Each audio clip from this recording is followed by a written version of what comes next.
सुबह सभी जल्दी उठ गए थे। निया की सगाई की शॉपिंग करनी थी। निशांत सभी को सीधा मॉल में ही ज्वाइन करने वाला था। सुमन जी और सुदेश जी सगाई की तैयारियों में बिजी थे, इसलिए वे शॉपिंग के लिए नहीं जा सकते थे। दिनेश जी को ऑफिस में काम था।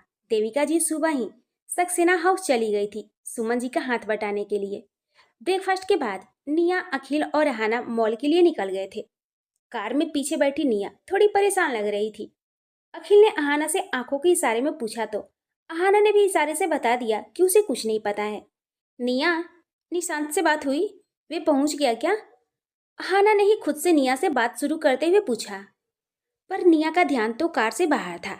उसे अहाना की बात सुनाई नहीं दी। निया, अहाना कुछ पूछ रही है। अखिल ने रियर मिरर से निया की ओर देखते हुए कहा।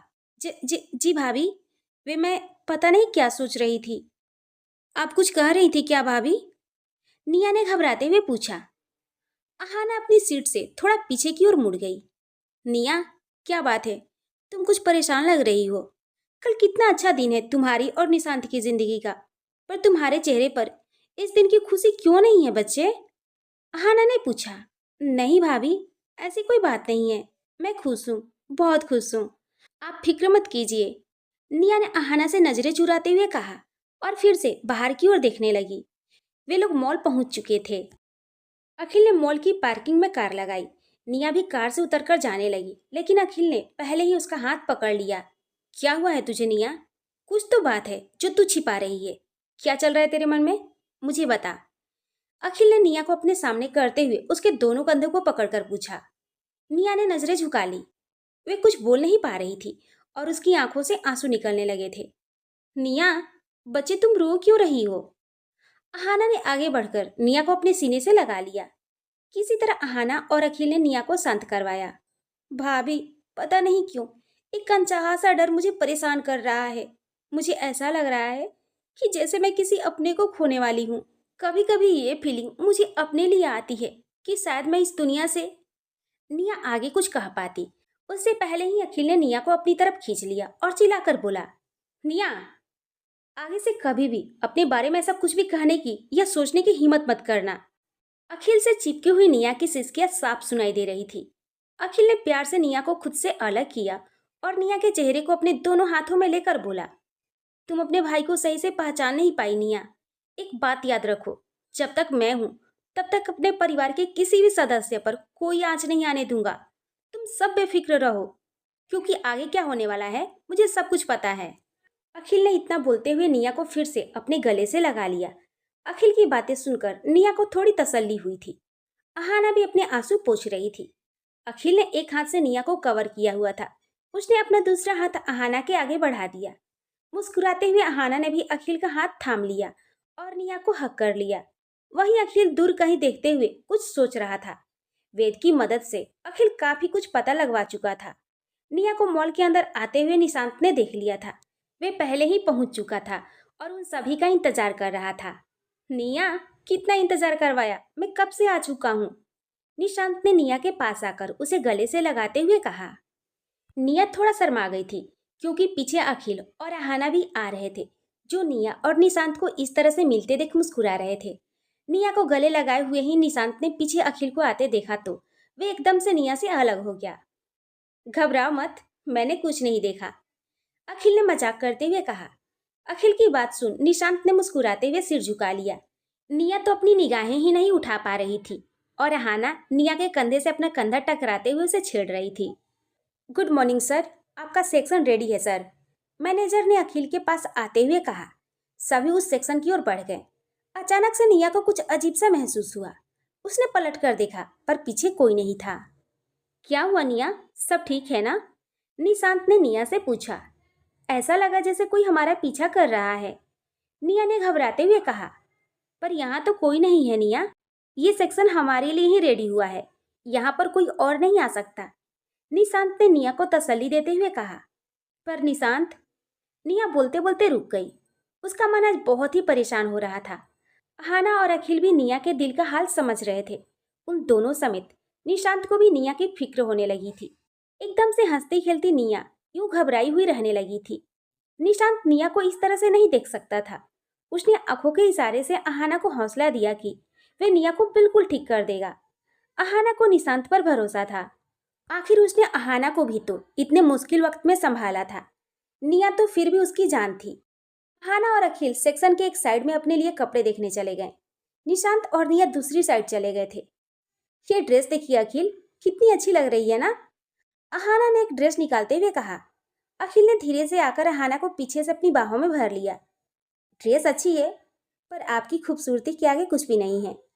अखिल ने अहाना के हाथ से ड्रेस लेकर वापस काउंटर पर फेंक दिया। अखिल, आप पहले तो छोड़िए मुझे, कहीं भी आप शुरू हो जाते हैं, किसी ने देख लिया तो? अहाना ने अखिल की कैद से छूटने की कोशिश करते हुए कहा। ये मेरा मॉल है अहाना, यहाँ मेरी मर्जी के बिना परिंदा भी पर नहीं मार सकता। और रही बात आपको प्यार करने की तो। अखिल ने अहाना को अपने सामने किया और अहाना के होठों की ओर बढ़ते हुए कहने लगा। आप सही कह रही हैं अहाना, आपकी खूबसूरती मुझे दीवाना कर देती है। ना मुझे वक्त का ख्याल रहता है और ना ही जगह का। अखिल अहाना के होठों को छू पाता उससे पहले ही अहाना ने अखिल के होठों पर अपना हाथ रख दिया और बोली, और कोई ना सही पर आपकी बहन और मेरा भाई तो यहाँ मौजूद है ना? अगर वे लोग इस साइड आ गए और हमें इतना क्लोज होते देख लिया तो अच्छा नहीं लगेगा ना अखिल? अखिल ने अहाना के हाथ को अपने होठों से हटाकर अहाना के हाथ पर किस कर लिया। इतने से ही अहाना के शरीर में सिहरन सी दौड़ गई थी और उसकी आंखें बंद हो गई थी। मिसेज अहाना अखिल सिंघानिया, वे दोनों भी इस वक्त अपनी दूरी को मिटाने में लगे होंगे, इसलिए मुझे रोकने का कोई और बहाना सोचिए। अखिल ने अहाना के कान में कहा। अहाना मुस्कुराने लगी। धीरे धीरे से अखिल अहाना की ओर बढ़ा और उसने अहाना के होठों पर अपने होठ रख दिए। कुछ पलों बाद निशांत ने भी निया को अपने होठों से आजाद कर दिया। निया की पलकें अभी भी झुकी हुई थी। निशांत ने निया का चेहरा अपने हाथों में ले लिया। निशांत ने निया की ओर देखा और प्यार से निया के माथे पर किस कर दिया। अब फिर से मुझे मेरी पहली वाली निया वापस कर दो, जो हंसती मुस्कुराती रहती है। ये परेशान सी रहने वाली, घबराई सी रहने वाली मेरी निया नहीं है। निशांत ने निया की आंखों में देखते हुए कहा। निया खुद को काबू में नहीं रख पाई और निशांत के गले लग गई। निशांत ने भी निया को अपनी बाहों में भर लिया था। तुम्हें पता है निया, अखिल जीजू कितने मजबूत है। घर परिवार, अपने प्यार की, अपने बिजनेस की सभी जिम्मेदारियों को एक साथ निभाते हैं। ऐसे में हमारा भी फर्ज बनता है कि हम उन पर विश्वास रखें। वे कभी अपने परिवार पर आंच नहीं आने देंगे, मैं जानता हूँ। लेकिन निया, निशांत ने निया को खुद से अलग करते हुए निया की आंखों में देखते हुए कहा, अगर हम उनके सामने परेशान रहेंगे, उदास रहेंगे, तो अखिल जीजू भी स्टेबल नहीं रह पाएंगे। वे अपना कोई काम ठीक से नहीं कर पाएंगे। हर पल हर घड़ी हमारे चेहरे की उदासी उनकी आंखों के आगे घूमती रहेगी। इसलिए अपने मन के डर को निकाल फेंको निया। खुद के लिए ना सही तो अखिल जीजू के लिए, क्योंकि हमारी मजबूती अखिल जीजू को हिम्मत देगी। वे और अच्छे से अपने परिवार को प्रोटेक्ट कर पाएंगे। निशांत की बातें सुनकर निया को तसल्ली मिली थी। मुझसे गलती हो गई निशांत, मैंने बेवजह ही भैया को परेशान कर दिया। मैं अभी उनसे माफी मांगकर आती हूँ। निया ने कहा। उन्हें तुम्हारी माफी नहीं चाहिए निया, उन्हें बस तुम्हारे चेहरे की खुशी चाहिए। निशांत ने निया के आंसू पोंछते हुए कहा। निया ने सिर हिलाया और फिर से निशांत की बाहों में समा गई। सभी ने शॉपिंग कर ली थी। लंच करने के लिए वे लोग पास के ही एक रेस्टोरेंट में चले गए थे। वे सब साथ में बैठे बातें कर ही रहे थे, तभी एक लड़की भी आकर उनके पास बैठ गई, जिसे देखकर उन चारों में से कोई भी खुश नहीं था। वे मोलिका थी। क्या मैं आप लोगों के साथ बैठ सकती हूँ? मोलिका ने आंख मटकाते हुए पूछा। उफ, सॉरी, मैं तो बैठ भी गई हूँ। उम्मीद है कि आप में से किसी को भी कोई तकलीफ नहीं होगी। अखिल को गुस्सा आ गया था। अहाना देख रही थी कि अखिल की आंखें गुस्से से लाल हो रही है। तुम्हारे आने से हम सभी को प्रॉब्लम हो रही है, इसलिए बेहतर होगा कि तुम यहाँ से चली जाओ, निया ने गुस्से में मोलिका से कहा। मोलिका को निया के इस तरह बात करने पर गुस्सा तो आया था, लेकिन उसने किसी तरह अपने गुस्से पर काबू किया और नकली मुस्कुराहट अपने चेहरे पर लाती हुई बोली, निया, कैसी हो तुम? सुना है कल तुम्हारी सगाई है। मोलिका ने एक नजर निशांत की ओर देखते हुए कहा। निशांत सिर्फ अखिल के कारण चुप था, नहीं तो अब तक तो वे मोलिका को अच्छे से जवाब दे चुका होता। तुमने शायद ठीक से सुना नहीं, निया ने अभी जो कहा। हम सभी को तुम्हारे यहाँ होने से तकलीफ हो रही है। अगर कोई तमाशा नहीं चाहती हो तो चुपचाप इस रेस्टोरेंट से निकल जाओ। अखिल ने मोलिका की ओर गुस्से से देखते हुए कहा। तकलीफ तो मुझे भी है किसी से, मोलिका ने अहाना को घूरते हुए कहा, पर वे सब बाद में देखेंगे। मोलिका ने फिर से अपने चेहरे पर नकली मुस्कुराहट लाते हुए कहा, जीजू, हम लोग ही कहीं और चलकर लंच कर लेते हैं। क्योंकि इस रेस्टोरेंट में कुछ ज्यादा ही बेशर्म लोग आते हैं। निशांत ने मोलिका को कमेंट करते हुए कहा। अपनी हद में रहकर बात करो तुम, मोलिका ने गुस्से में निशांत से कहा। उसके चेहरे की नकली मुस्कुराहट गायब हो चुकी थी। तुम अपनी हद में रहकर बात करो मोलिका, मेरे परिवार को उसकी हद मत बताओ, अहाना ने गुस्से में मोलिका की ओर देखते हुए कहा। अहाना मोलिका को और बर्दाश्त नहीं कर सकती थी। अहाना ने आगे कहा, अगर हम लोगों ने अपनी हद पार कर दी ना, तो तुम्हारे साथ कितना बुरा होगा तुम इस बात का अंदाजा भी नहीं लगा सकती हो। किसके साथ बुरा होगा ये तो वक्त ही बताएगा, मोलिका ने अपनी चेयर से उठते हुए कहा। उसने अपने बैग में से अपना गॉगल निकाला और अपनी आंखों पर लगाते हुए अचानक रुक गई। मोलिका निया की ओर पलटी और वैसी मुस्कान के साथ बोली, सगाई मुबारक हो, अगर होती है तो। इतना बोलकर मोलिका ने अपना गॉगल पहना और रेस्टोरेंट से निकल गई। अहाना ने किसी तरह अखिल को रोक लिया था।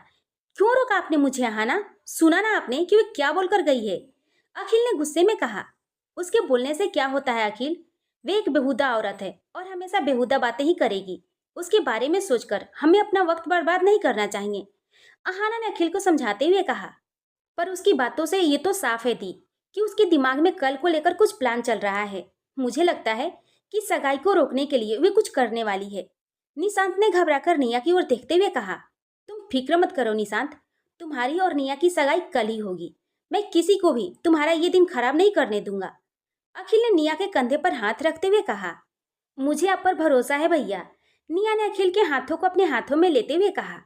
आप भी ज्यादा मत सोचिए, बुराई कभी अच्छाई से नहीं जीत सकती। निया की बात सुनकर अखिल के दिल को सुकून महसूस हो रहा था। निया को लेकर अखिल बहुत ही परेशान हो गया था, पर आखिरकार निया फिर से पहली जैसी हो गई थी। अखिल खुश था। अखिल को देखकर अहाना भी खुश थी। सभी ने साथ में लंच किया। फिर निशांत सक्सेना हाउस के लिए निकल गया और अखिल, अहाना, निया सिंघानिया मेंशन आ गए।